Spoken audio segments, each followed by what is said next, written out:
Hey, what's going on, everybody? Justin here, and I'm super excited and pleased to inform you all of the announcement of the first Booktube History Challenge. And as you can tell just from the title, this is a very historical, history-themed readathon event. So I'm obviously super excited with that. If you follow my channel for any length of time, you know I got tons of history books, like half my library is history, and that's probably still my number one genre that I read, all different kinds of history.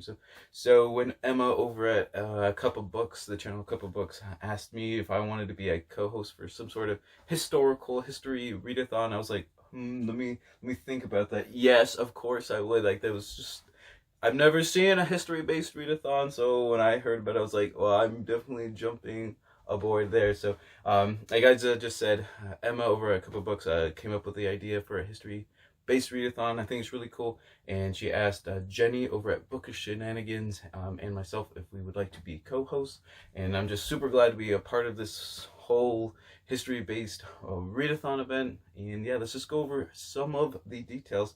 It's going to be taking place in the month of August. I believe the dates are August 17th through the 30th. We decided to do a 2-week readathon just because even for myself, I don't even read all history like in the course of a whole month, so I don't think any of us were going to expect anyone else to, kind of dedicate an entire month of reading just history. I mean, if you want to, definitely go ahead and let me know, because that is pretty cool if I do say so myself. But yeah, let me get my notebook out just so I don't forget anything. I'm getting too excited with like the history stuff. So yeah, like I said, August 17th through the 30th. I think we'll have a Twitter and an Instagram handle, things like that. I'll leave all the information and links down below. Also, I'll leave links to Emma and Jenny's channels. Definitely go check them out. They got great content, and I encourage you guys to go and subscribe if you feel inclined to.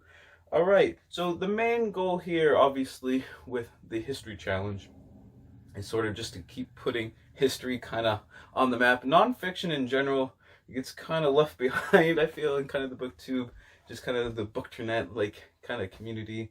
And history is not even even among nonfiction is not really like the most like kind of like prominent even among nonfiction. So obviously someone who loves history will be doing, like, trust me, we'll be doing some history tours and stuff, library tours, I think, in the month of August to kind of coincide with the History Challenge. So like I was saying, it's just good to put it like kind of on the map. And we hadn't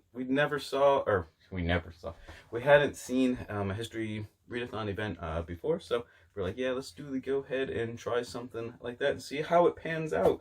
To participate, all you have to do is read one history book during those 2 weeks. Like I said, we just want people to be thinking about history and at least just like giving it a shot, because I know history is not going to be for everyone.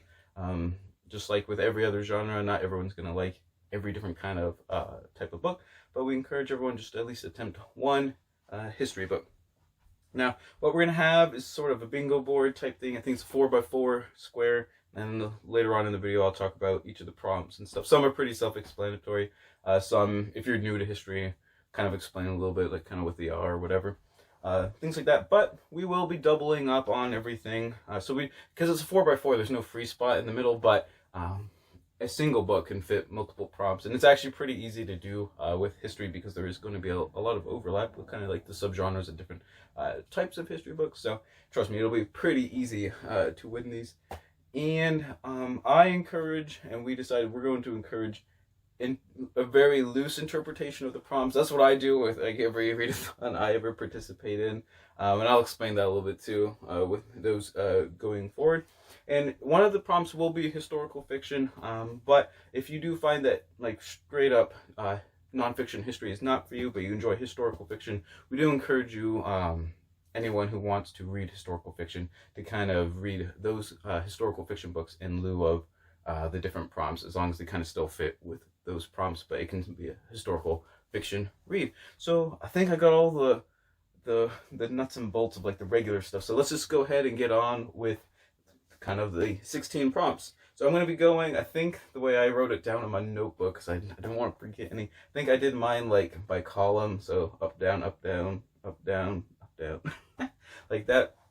But let's just go ahead. All right, so first one is contemporary history, which is essentially just a a book on a recent historical event. For me, I interpret that as basically anything in the last like century or so. And for some people, that's like old history, but for me, since I read a lot of like classical and ancient history, and all the way back to basically prehistory, the last like 100 years is essentially like modern history for me. But for some people, that might be just the last 10 years or the last generation. You interpret that however you want to. Right, next one is to read a history book on your favorite time period. That one's pretty self-explanatory. Just if you have a favorite historical figure or a favorite, time period in history, whether it's like the Victorian age or, the Viking age, anything like that, just read a book, dealing with that era or that topic. Right, next up is read one of the host's favorite history books. We will all be doing like videos on our favorite books. I will be putting a bunch out pretty soon. And for this prompt, for my favorite history books, I'm going to have a playlist of all my all my best of history type books, and that's going to give everyone, I think there will be like 3 or 4 books in each one. There'll be like a dozen videos, so plenty of books to sort of go around. And I'm sure Jenny and Emma will have lots of recommendations for their favorite history books as well. All right, and in the bottom corner there is myth and folklore. A lot of the sort of old stories and the old legends usually have a kernel of truth to them, and then they kind of, sometimes they obviously get embellished and extrapolated into larger and grander events. But for example, the Homer's Iliad, there really was a Trojan War that took place in Anatolia in about the 12th century BCE. And obviously it did not, go play by play, the way Homer records it and whatnot. But there really was a Trojan War. So a lot of times folklore and kind of mythological retellings and stuff definitely have sort of, like I said, kind of just that little kernel of truth of historical fact to them. So I think that's really interesting. And like, just for example, another thing, it doesn't necessarily have to be mythological. For example, the kind of the Icelandic sagas telling about the Viking stories is great, kind of like semi-true folklore, family oral history stuff, just really cool stuff. So yeah, let's go on to the next one as a local history, which is just reading a history book about something, in your locality. Now that, like I said, you can interpret that as however you want. I live in the state of Maine in the United States. So for me, I would interpret like local history for me either being a Maine history or a kind of a New Englandish history, just for myself. But for some people, it could be anything in maybe your country, or even that's just kind of like your geopolitical region of the world. All right, next up is a book written by a woman. That one's pretty self-explanatory. And it's kind of just trying to break the stereotype of, all history is written by old white guys, which is definitely a thing like even like I thought of like when I was in college and everything. All right, next up is a memoir, biography, or autobiography. That one's pretty self-explanatory. All right, and below that prompt is the next one of reading a work of history that takes place on another continent. And it's kind of the opposite of the local history. It's to kind of expand your horizons and think about history that obviously that's taking place around the world, somewhere other than where you live. And then next up is ancient history, which is, kind of partly my favorite. This is sort of the opposite of contemporary history. We will let you determine however you want ancient history to be. Like for me, I would consider, I classify like most of my books as either ancient, classical, or medieval. Those are like the 3 main subjects. But obviously, like Greco-Roman history for most people would be considered ancient. Even probably something like the 1500s, it almost might be considered like ancient history to some people. So however you want to interpret that one, you go right ahead and do that. All right, next up is a history book dealing with a social issue or a social movement. And that's kind of to coincide with modern events partly, but also there are lots of other sort of events that have happened throughout the world and throughout time that dealt with kind of like social history issues. And it's kind of just to make people think about history, not dealing just with the big grand scheme of things per se, but also with sort of regular people dealing with problems that they face in their daily lives. All right, next up is a micro history for people that are new to kind of the genre of history. Micro histories are works of history that deal with just one specific topic, whether that's for example, Mark Kurlansky's, I think, kind of like the guy or the author that sort of started microhistory, and he has a book on, cod, for example, just kind of the entire history of the fish, the codfish. I think that kind of started like the microhistory movement. Like I have one of his works over there that I want to read at some point, is Paper, and it's just a history of paper. So it's just a history of a single like thing or object and just kind of does a deep dive into that. All right, and then for the last column is, the first one is a history taking place in another country, and this kind of goes along with history on another continent. And as you can see, they'd be very easy to sort of double up on. And it's just to, like I said, make you think and explore beyond your own horizons. Next up is a macro history, which is the opposite of a micro history, which is kind of a history work dealing with lots of different kind of ancillary subject matter. For example, maybe geography and linguistics and economics and politics and sociology, and kind of combining everything to like one kind of like really broad history book, basically.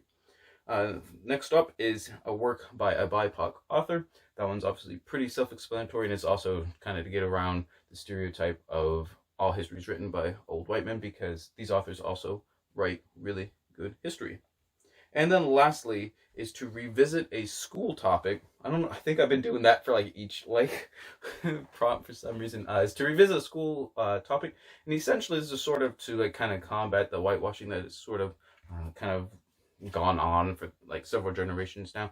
So for example, I don't know, for example, a controversial topic might be like, you know, obviously we learned about like Columbus discovering America and whatever, and then find a book kind of dealing that tells like kind of like, you know, the hard truth of all that entailed and things like that.